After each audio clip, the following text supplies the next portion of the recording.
7,1 आणि -3,1 या बिंदूंमधून जाणाऱ्या रेषेचा चढ काढा. आपण समजून घेण्यासाठी पटकन याचा एक आलेख काढूया, म्हणजे हे कसे दिसते याची आपल्याला कल्पना येईल. चला तर मग मी इथे पटकन एक आलेख काढतो. तर आपला पहिला बिंदू आहे 7,1 आणि म्हणून 1 2 3 4 5 6 7 घरं आपण उजवीकडे आलो. हा आपला एक्स अक्ष आहे. तर 7,1 ऋण 1 म्हणजे आपल्याला वाय अक्षावर खाली एक घर जावं लागेल.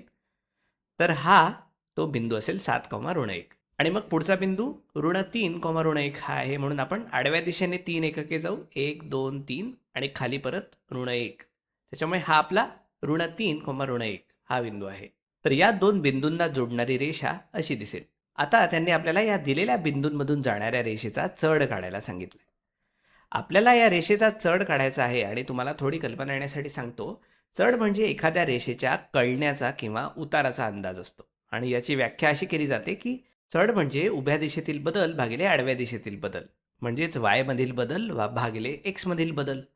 काही वेळा यासाठी एम या चलाचाही वापर केला जातो आणि मग वाय मधील बदल म्हणजे दुसऱ्या बिंदूचा वाय निर्देशक वजा पहिल्या बिंदूचा वाय निर्देशक आणि एक्स मधील बदल म्हणजे दुसऱ्या बिंदूचा एक्स निर्देशक वजा पहिल्या बिंदूचा एक्स निर्देशक असं मानलं जातं. हे सर्व चढ मोजण्याचे वेगवेगळे प्रकार आहेत. पण मला आशा आहे की यातून रेषेचा कल मोजला जातो हे तुम्हाला समजलं असेल.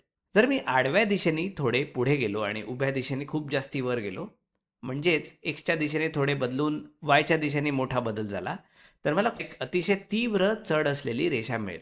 जर मी आडव्या दिशेने पुढे गेलो आणि उभ्या दिशेने काहीच बदल झाला नाही, तर त्या रेषेचा चढ खूपच कमी असतो. आणि इथे नेमकं हेच घडतंय. मी इथून सुरुवात करतोय. तुम्ही या बिंदूला सुरुवातीचा बिंदू मानू शकता किंवा दुसऱ्या बिंदूला सुरुवातीचा बिंदू मानू शकता, पण आपण याला सुरुवातीचा बिंदू मानूया. म्हणजेच -3, -1ला. जर मी -3, -1 पासून 7, -1 पर्यंत गेलो, तर मी आडव्या दिशेने बरेच अंतर पार केलं. मी -3 पासून पुढे जात आहे. माझी एक्सची किंमत इथे -3 आहे आणि ती थेट 7 पर्यंत जाते. म्हणून इथे माझा एक्समधील बदल 10 आहे. पण माझा वायमधील बदल काय आहे? बरं, माझी वायची किंमत इथे -1 आहे आणि इथे ही वायची किंमत -1च आहे. म्हणून माझा वायमधील बदल 0 आहे. माझा वायमधील बदल 0 असणार आहे. मी एक्सची किंमत कितीही बदलली तरी माझी वायची किंमत बदलत नाही. म्हणून इथला चढ काय असेल? जेव्हा आपण आडव्या दिशेने 10ने पुढे गेलो, तेव्हा उभ्या दिशेने किती बदल झाला? आपण वायमध्ये किती बदल केला? बरं, आपण उभ्या दिशेने अजिबात गेलो नाही. आपण वर किंवा खाली गेलोच नाही. म्हणून इथला चढ 0 आहे. आणि तुम्हाला माहीत असलेल्या इतर सूत्रांशी ते जुळतं की नाही हे पाहण्यासाठी मला एक गोष्ट स्पष्ट करायची आहे. ही सर्व सूत्र तुम्हाला फक्त वायमधील बदल भागिले एक्समधील बदल म्हणजेच रेषेचा कल मोजण्याची पद्धत सांगत आहेत. पण आपण या सूत्रांचा वापर करून पाहूया, म्हणजे तुम्हाला ते अधिक स्पष्ट होईल. म्हणून आपण असंही म्हणू शकतो की चढ बरोबर वायमधील बदल भागिले एक्समधील बदल.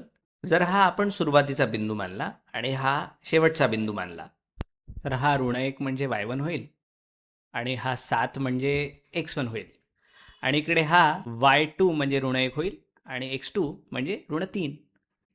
तर मग y2 वजा y1 म्हणजे काय? -1 वजा -1 आणि भागिले x2 वजा x1 म्हणजे x2 आपला आहे -3 वजा 7. तर हे आपल्याला मिळेल -1 अधिक 1 भागिले -10 जे येतं 0 भागिले -10. आता इथे आपण बघू शकतो अंश 0 आहे, त्याच्यामुळे एमची किंमत 0 येते आणि आपल्याला कळतं की रेषेचा चढ 0 आहे.